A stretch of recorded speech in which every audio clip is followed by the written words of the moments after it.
Hello everyone, welcome to my channel mama's kitchen खाना खोजना। आज आम करवा भेज बिरियानी।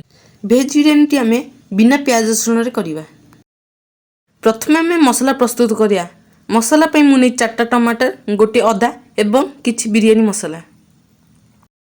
मुझे कोबी, बीन्स एवं आलू को छोट छोट करी काटी धोईकी रखी एवं ग्रीन मटर को मध्य धोईकी रखी। आम प्रथम सोयाबीन को भाजवा।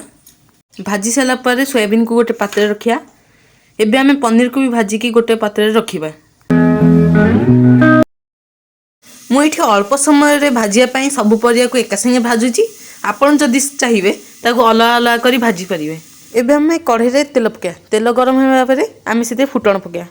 फुटण फुटी सारा परे आमे सेते बाटी रखिया मसला पका, लूण पका एवं हल्दी पकेबा। तापरे मसला को भलो भाबरे कसीबा। कसिला परे आमे सेथे लंका गुंड पकेइबा। तापरे भलो भाबरे कसिबा।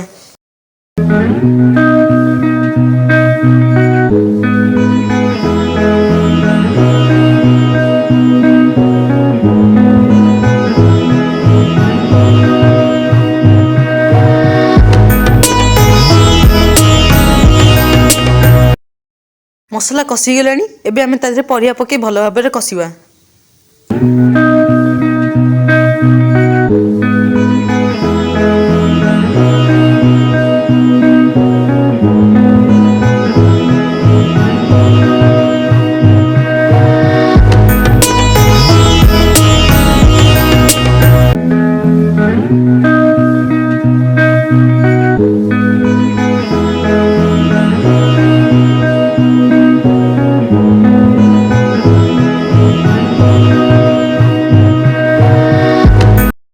एबे आमे तो घोरे की अधा सिजिया पे छाड़दवा। एबे आमे गोटे हांडी बसिया। हांडी गरम होले सेते तेल पका। तेल गरम हेबा परे आमे सेते गोटा मसला पकेबा।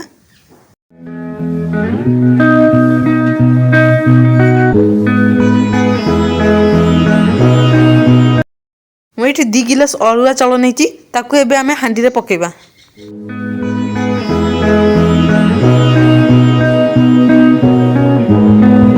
एबे आमे ताको भलो भाबरे गोळेइबा।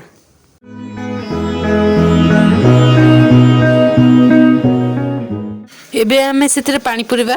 मु एठी 2 गिलास चाउल नेतली बेली 4 गिलास पानी पुरेइछि। आपण जेतिकी चाउल नेबे ता 2 गुणा पानी देबे। एबे आमे सेतरे कसी रखितबा परिवा गुडी को पकेया एवं भलो भाबरे गोळेइबा। ताको गोळेइ साइला परे आमे ताको घोरे देई आधा घंटा पई छाडी देबा। एबे हम बिरयानी प्रस्तुत हो जाइछि। एबे मो बिरयानी प्रस्तुत हो जाइछि। देखंतु केते डिलीशियस देखा जाउछि। आपण चाइला को राइता से खाइ परिबे। वीडियोटी भल लागिथिबो तेबे ताको लाइक करिवे, शेयर करिवे एवं हम चैनल को सब्सक्राइब करिवे। धन्यवाद।